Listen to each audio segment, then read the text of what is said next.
We believe that in constant change and growth that we find fulfillment, not in perfection.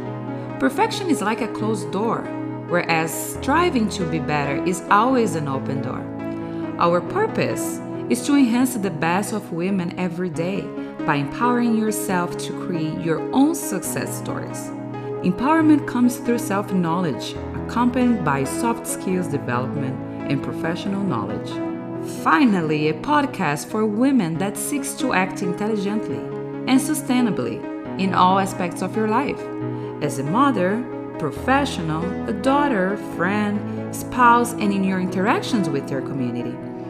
May your life be an open door to many possibilities. We will inspire you to pursue the changes you need to achieve 5 stars in all aspects of your life. And now, your trusted advisor, Bettina Meyer-Flug.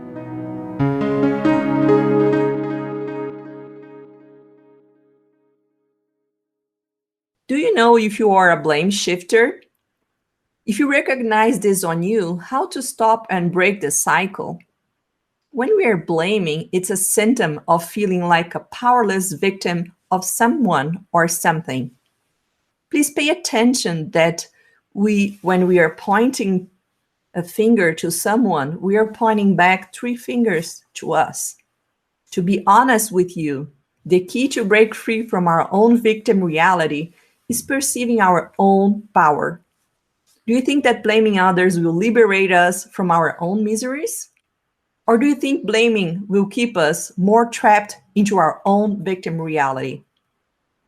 To stop our powerless symptoms or stop blame shifting and break free from our own impression and limiting beliefs and realities, the first step is to bring self-awareness on how we conduct our lives. I hope this podcast will help you to understand this topic better and get out of this trap. I have a special guest called Christy Thiel here with me. She is one of my favorite coaching clients and an amazing professional in the health field. I said health because she does not study illness, but instead, she's constantly seeking to learn how to be healthy and also sharing this information with others. Welcome, Chris. Can you tell us a little bit about your background and how did you enter into this health area? Yes, Bettina, thank you so much for having me on your show. You are my one and only, so ultimately favorite coach, and you're so talented. So thank you for having me on. I got into health because I needed some personal questions answered, and I was tired of going down the wrong path, getting bad results with weight, skin. I definitely felt like I was going to end up with a lot of chronic illnesses if I didn't change my life. And as an example, I had a really bad cystic acne in my 20s, and no one could tell me anything other than to get on some really strong prescription drugs. And I just knew that for me, if I could get my health on track, then I could help a lot of other people. And it's been an incredible journey. I had no idea that this journey is going to last a lifetime. There's always a lot to learn. That's awesome. And you're also in the nutritional field and as a personal trainer, if I yes. So I was first a personal trainer. I went to school for exercise science, and then I didn't finish that. So I realized as I was personal training, I was 10 years into it, that it was really giving me a distorted identification of myself. It wasn't a healthy environment. It was stressful. I loved helping people, but I really wanted to help them with nutrition since that was the missing link. And I didn't feel like they took me seriously because I wasn't a nutritionist. I was only a personal trainer. So I committed to going to the Nutrition Therapy Institute, and 3 years later, I left as a master nutrition therapist. And education is one of those things you never stop. But it was such a good shift, and it got me out of the gym. And I actually feel like I make a much bigger, better impact with people now with nutrition. Oh, that's awesome. You also work with hemp seeds, and do you have a podcast? Can you tell me a little bit about your work? Yeah, sure. So I realized having my own practice was a little overwhelming. I'm not good at wearing every hat, as most founders know. So I got really drawn to hemp, learning about cancer prevention. And I mentored under a doctor for several years and understanding what the endocannabinoid system is and how CBD helps in the minor and major cannabinoids for health, prevention, and healing.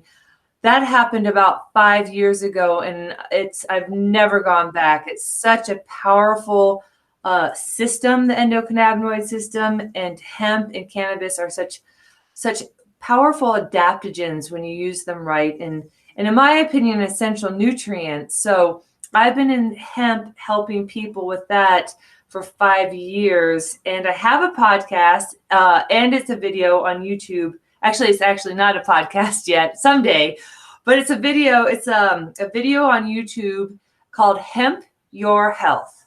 And I bring on experts and they talk about what they do best and how hemp helps humans, animals, plants, and the planet.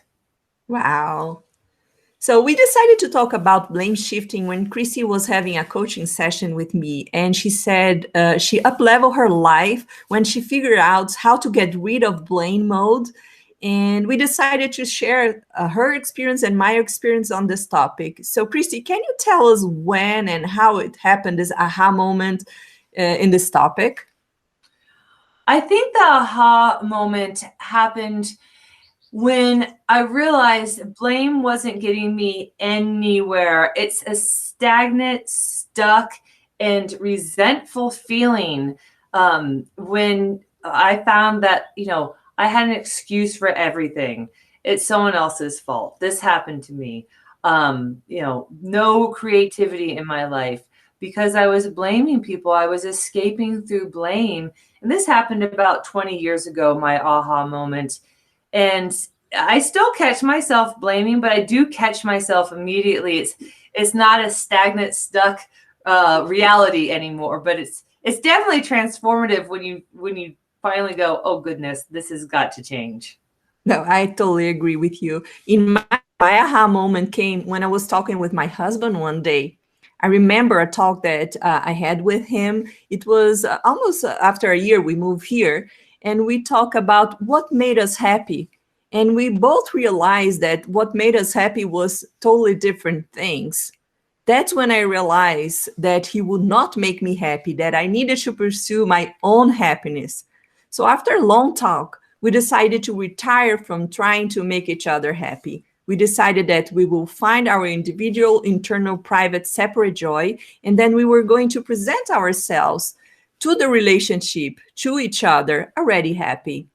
And normally when we get married, we came into this false romantic concept that we will become one. I don't know if you agree with me, Chrissy, but after a while, we realized that we were two completely separate people. And individual journeys totally separate. We only were choosing to walk our separate journeys together. I don't know if you recently got married. Do you have the same feeling that me?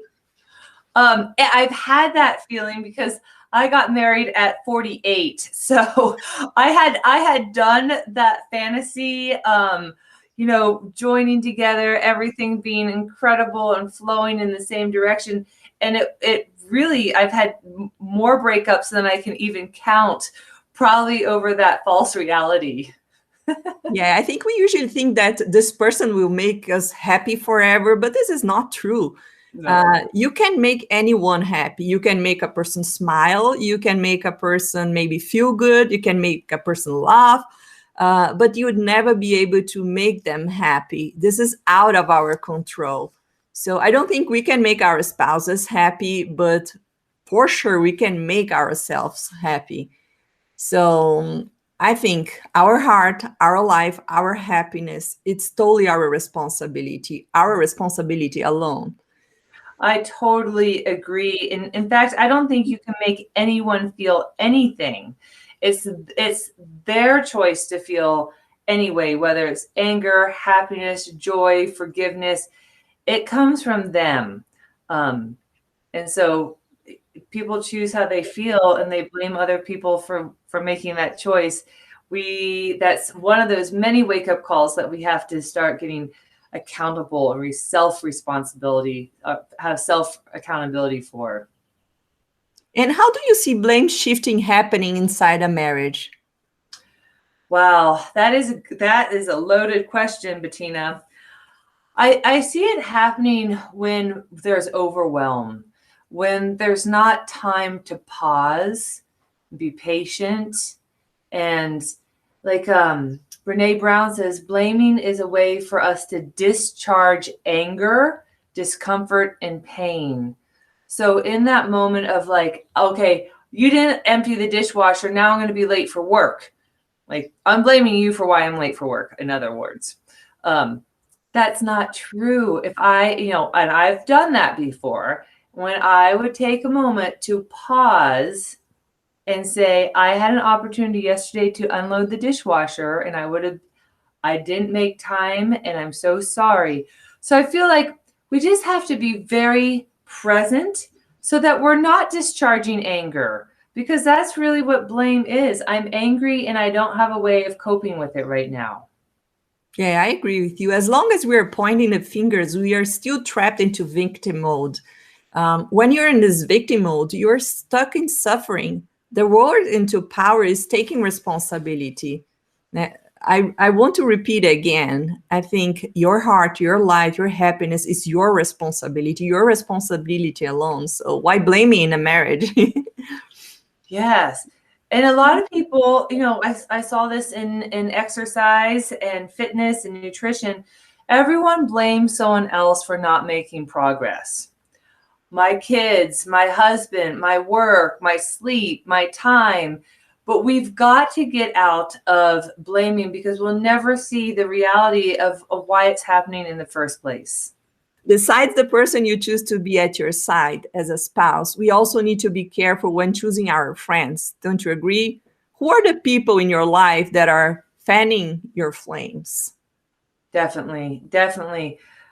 Hanging out with negative people that are depressed, anxious, overwhelmed, that can set anyone off. I mean, feelings are contagious. And so if I hang out with someone that makes me feel resentful and irritated with life, that was a bad choice. Versus people that elevate me, like you. I always feel good after hanging out and talking with you. That's an upgrade to my energy and in my perspective. Yeah, I think we should choose our friends very careful. Choose people who are fanning your flames, and don't be hanging with people that don't help you shine. I love that. Yes. If you feel depressed, like you've got to take a nap after hanging out with someone because they just sucked all your good energy, you'll slowly disassociate from them. Yeah, I think the prerequisite for spending time with anyone is to check if they're nourishing and inspiring you. They should always be feeding your flame. And a good idea to check on that is check your last 5 text message. Are those people feeding your flames or nourishing your life, your fire? Look around also, the people that hang out with you. Are those people logs on your fire or they're pissing on it? Oh, that's so good. Yes. And it's sometimes hard, right? We feel stuck and responsible for people's happiness. And, this person has been a friend for a long time. I'm going to hurt this person's feelings if I say no. What does Brene Brown say? When I had boundaries, when I developed boundaries, and having boundaries is a way of avoiding blaming. She goes, I was, what did she say? I was far more loving, but less kind. The people you spend time will make or break your dream. Not everybody deserves to be around you. And if you try to bring awareness to the ones that are blame shifters and try to get rid of them and find other friends, But here on this podcast, we will explain you how to overcome blame, so you can teach your friends not to be blame shifters. Yes. Sometimes it's easier to coach someone than it is to cut them off, because that doesn't always feel good. And my best friends always tell me when I have bad behavior, and it's hard, but it's so grateful. We should be so grateful for those people that just want to see us do better and share love and kindness. Yeah, I agree with you.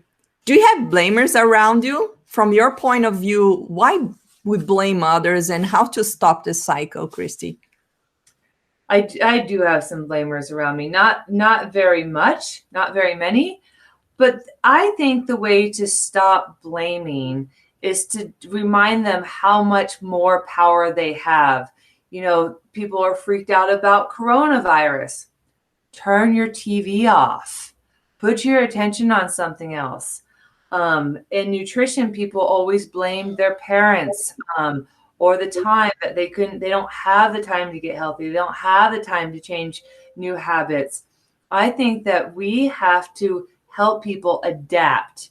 Blaming is changing a habit, and it makes you more mindful. And with mindfulness, you stop blaming, or you catch it as soon as you're in it, and you forgive yourself and other people that you're attacking. So we have to stop attacking people and take a moment, literally pause before you blame someone for something that is not their fault. Yeah, I agree with you. I just noticed, for me, for example, every morning when I'm drinking my morning tea, for example, I tend to look into news. But news agitated me. It's like disruptive, but sometimes I cannot control myself and I click on the news because I'm addicted to this sensation. I realized my mind was seeking for disturbance. And I know the same way we are addicted to disturbance, we are addicted to blaming others. Maybe this happened to you that are listening to this podcast, but you both can perceive what's going on and change its reality. Don't you agree, Christy? Oh my gosh, totally. But we have to catch that bad habit, right? We have to catch that something's taking our attention and then influencing our energy. So that's powerful. Like, have you ever heard the term recognition is enough? Because you can't change something you don't recognize. Yeah, the first step is awareness. It's for sure. But do you think everybody is addicted to blaming or blaming others? This happens to you to be addicted of something like that? I definitely think some people are. I think people get addicted to anger, which is a form of blaming in a way. I think people get addicted to escaping, which is a way of saying, I'm not going to show up in life. I think there's so many addictions, and then blame sort of is on the coattails of all that, of why you didn't get something done, why you're not exercising, why you're not spending time with your kids. It might be an underlying addiction that we just haven't identified as such. Yeah, you mentioned kids, and Christy, I have to admit, on preparing this podcast, I realized that I blame a lot my daughters, and I felt so bad because I got rid of blaming my husband. Now I blame all my kids, so I feel good when I'm talking to him. So it was not my fault; it was the kids. They didn't take the dishes out of the dishwasher. So I'm addicted of blaming them. I need to change that, and this podcast helped me realize that I'm still doing this in some areas of my life. Not with my siblings anymore, not with my parents. I used to blame a lot my parents. I don't know if it happens to you. I used to blame my parents for everything. I'm this way because of my parents. I'm on my marriage this way because of them. And when I stopped doing that, I realized that I was taking responsibility. I was accepting the responsibility. And I don't like guilt anymore. I really like to recognize the power that's inside of me and take actions and change. I think this is the opposite of guilty, is recognizing your own power. What is your opinion about it? I think I blame my parents for the first 30 plus years of my life for everything. not being loved enough, not being supported, not having opportunities. I mean, the list goes on and on. And when I woke up to OMG, I came into this world with my own powers. And it was such a paradigm shift when I stopped blaming my parents and I acknowledged that they did love me and they did the best they can and they're great people, that it really liberated me out of this cage and this confinement where I could actually become a creative, powerful individual and make my own choices, because blame is like iron shackles, right? You can't move very far forward when you're always shackled to a blame or an excuse. Yeah, I agree with you. And I figure out that doesn't matter whose fault it is, but you have to be sure who is responsible to fix it. It's Yes. not somebody's fault if their father was an abusive alcoholic, but it's their responsibility to figure out how they're going to do with those traumas and try to make a life out of it. And I think a Yeah. lot of people blame their parents. It's not your fault if your partner cheated on you and ruined your marriage, but it's your damn sure responsibility to figure out how to take the pain and how to overcome and build a happy life for yourself. I couldn't agree more. There's a beautiful analogy of two men sitting at the bar, and one is well dressed and groomed, and you can tell he's very put together and well organized and sophisticated. And the other guy's sitting at the bar, and he's disheveled and maybe on the edge of homelessness. He does not have the coping skills. And so they ask each other, "How did you get here?" "Well, my parents were alcoholics." So one person made himself a victim and blamed his parents for his poverty. And one person said, "My parents are alcoholics and I'm going to change my reality. And I'm not going to create that." And so I think we can take any situation and find the silver lining. And the only way to find that silver lining is to stop blaming. Typically, when something is someone's fault, we want them to suffer. We want them to be punished. We want them to pay. We want them to take responsibility to fix it. But that doesn't work always. What is your opinion about this? Like when you want to make the other fix something that's your problem? I think we have to choose our battles very consciously. Because anything can turn into a battle, right? So I find that when I want something fixed, like, can't you go to the grocery store? We're out of groceries. You didn't do it. Oh my gosh. It's again back to that consciousness. What am I creating? Am I creating more joy, homeostasis? Or am I creating a negative, resentful environment? I don't like it when when the tables are turned and I'm getting blamed. I am like, stop. It shuts me down and I don't go very far. So I think for me, I choose my battles. And if I really want to win, I'll defend it. But I also have to be willing to let things go. And what is the key component to solving this problem? Well, I was looking into some of the antidotes that they write about for fear. And I think one of the biggest antidotes to blaming is forgiveness. I don't think we stop blaming until we start forgiving and we start facing our fears. And if blaming is a discharge of anger, discomfort, and pain, there's probably some underlying unresolved emotions, fear, discomforts that are causing this to constantly rear and recreate itself over and over again. So for me personally, the antidote to blaming was forgiving everyone, including myself, for something they were not responsible for.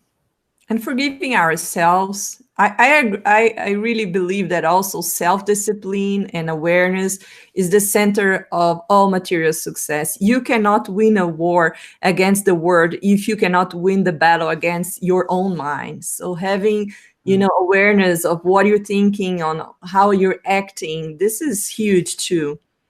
And Go ahead. What do you think people should do if they fail? I think, first of all, if you have to accept that you're going to fail. And that's what gives us that resilience, right? We learn from our mistakes. They're some of the best experiences we can have, as long as we don't recreate them over and over again. But failing ultimately leads to success because we know what not to do. However, if you're not learning from those mistakes and you're failing the same way over and over again, you really need to pause and stop and look at what's going on inside and out, and what kind of environment you're creating for yourself. Yeah. I believe that we need to fail early, we need to fail often, and fail forward, because success people fail a lot. They fail a whole lot more than they succeed. The difference between us and is that people who are successful, they extract lessons from their failures, and they use this wisdom to come around to the next success phase. So we have to be aware what's happening. And if we fail, that's okay. Failure is a massive part of being successful. You have to get comfortable with fail. You have to actually seek fail. Failure is where all the lessons are. So the reason for practicing, not blaming, is to be able to control all your failures and keep trying. Your mind will make the adjustments needed and will recognize the areas you need to evolve, not to make it again, but you have to learn the lesson. Yes, I think if we stay within our comfort zone, it's even easier to blame people. I'm not growing. Well, that's because I'm with you, or I'm stuck in this town, etc. It's no excuse. We have so many opportunities at our fingertips if we have that self-accountability. And we fail forward, like you said. Like, if you're afraid of failing, then you're probably blaming someone for not taking those next steps. Yeah, and why do you think we blame others? Is there a reason? I think it's the same reason we want someone else to do our homework. It's so much easier. It's so much easier. It doesn't feel good. It's not self-rewarding. It's not self-fulfilling, but it's certainly the easiest reaction at times. So I think it's just almost spontaneous how fast blaming can happen, but it's not the truth. Yeah, I think when we are blaming, it's like a symptom of feeling like a powerless victim of someone or something. We blame also as a distraction away from our own responsibility and our ability to respond, away from our recovering our own inner power.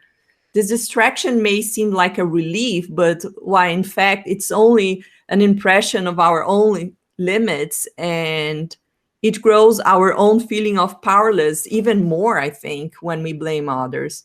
I think it's absolutely a powerless feeling. Being radical honest with ourselves and knowing how to deal with ourselves is the key to break free from our victim reality, don't you think? Absolutely. Those are all key points. Those are all keys to unlocking blaming. Yeah. Do you think that blaming others will liberate us from our own miseries? I would have been liberated if it had worked.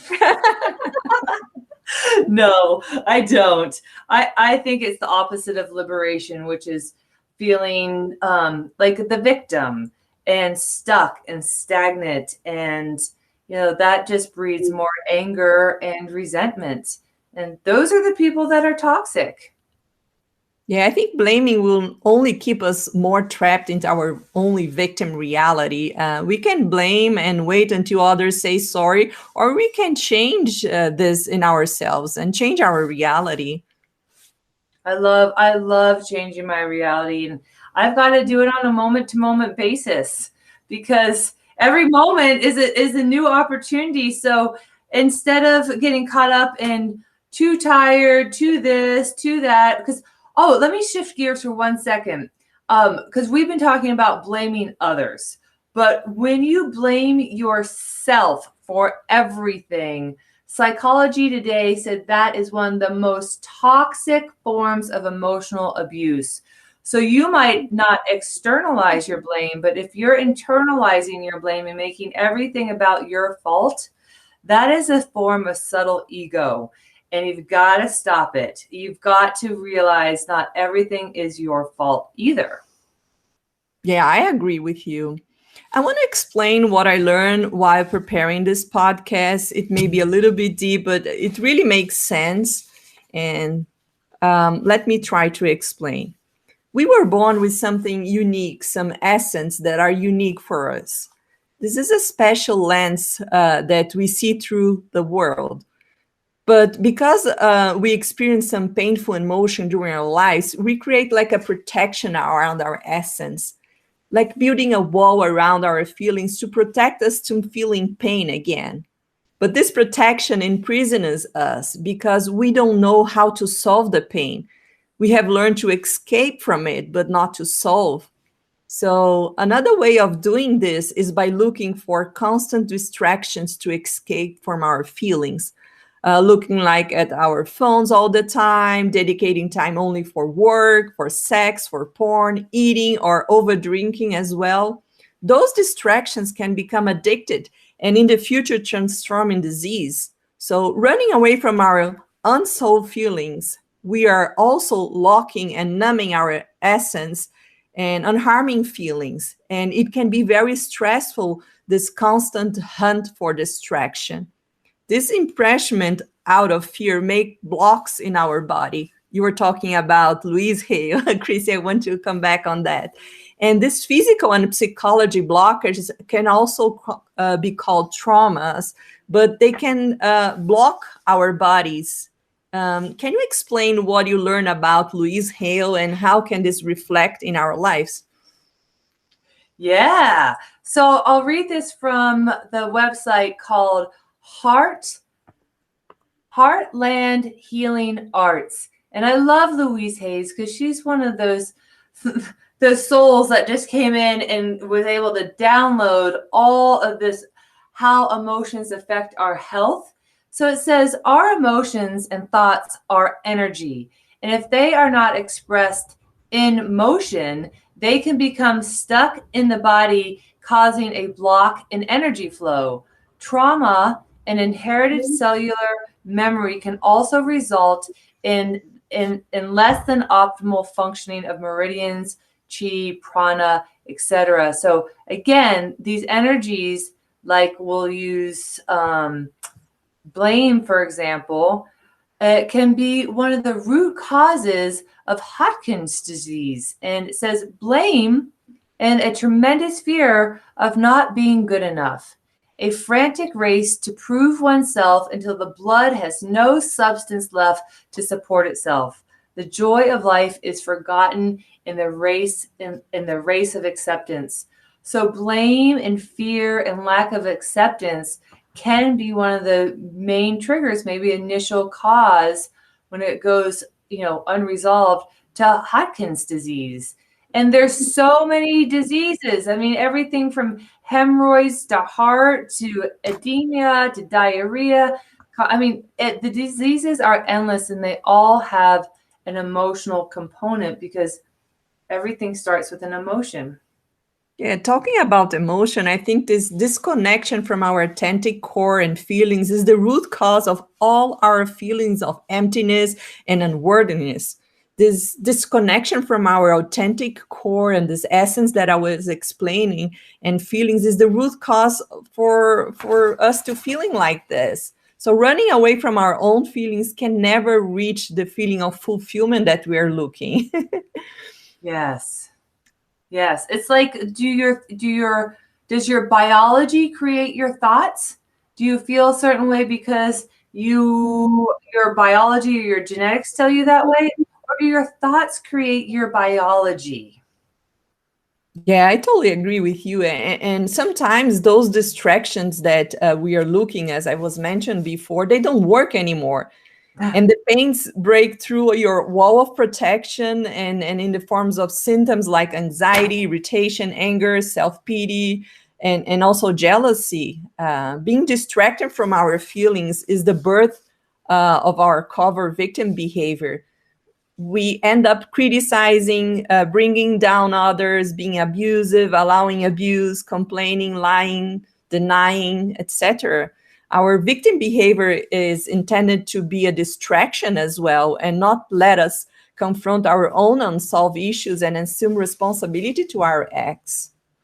It's so true. And I think you can sum all that up to say they're big defense mechanisms, like that wall that you started off with. It's a defense mechanism. We've got to look at why they're there. Yeah, I think this imprisoning, numbing race of hunting for distractions will never bring us the feeling of fulfillment and worthiness, and is extremely exhausting too, don't you think? I was just thinking that. I was just thinking how draining all that is. Yeah, I intended to show you this perspective on this podcast to make it crystal clear that there is nothing wrong with you guys that are listening to this podcast. You might have some of those symptoms that we talk here, but that only means that you're heading into the wrong direction, away from your own essence and feelings. You just have to be aware. The signals are helping you to be aware that you are still blocking your own flow of energy or true energy, and you have to go back to the right direction. We are designed to see with clarity and flow over into natural abundance from what we authentically have to give in life. And we don't have any fears or stress if we live this way, nor even unsolved emotions. We have to face our reality. By bringing clarity and peace to our minds, we can create the joy and all the great things life can offer to us, even if we don't take the full responsibility of our lives. But I think we should, don't you? Yes, and it takes practice. You can't rip off all these veils at once. So be patient and kind with yourselves as you develop these new ways of being true to yourself. Yeah, as you mentioned, Christy, I think the first step is to be aware. When we notice something that needs to be changed, the first step is to be aware. The second one, once you are aware, in your interactions, you perceive when you're doing something. And the third, it will be that possible change. So keep trying. I know this is not easy, but to be radically honest with you, I hope everything we share here with you today can help you find your own path for happiness. Christy, do you have any other advice to give to our listeners? Just thanks for listening, and be patient, be kind with yourself and others, and just follow your path, follow your heart, drop those defense mechanisms. They're not getting you anywhere fast. Yeah. And if you want to follow Christy, I'm going to put on the description of this podcast all her social media. She's intending to launch a brand new course. Can you tell a little bit about your brand new course? Sure. So the course is going to be on the virome in germ versus terrain theory, and to give all of us tools to fear less and have better, stronger, and more robust immune systems, and to also bust some of the myths around what we have to fear and why we're fearing them. Awesome. So people, take a look on the description of the podcast. And if you want to know more about my coaching practice, go to my website, www.witty.tech. And I always offer a free strategic coaching session over there. Feel free to reach out. I would love to connect with you. Thank you, Christy. It was awesome being with you. And I hope we can record more podcasts together. Thank you, Bettina. I feel the same way. You are a beautiful, beautiful woman in soul. Thank you. Bye. Bye.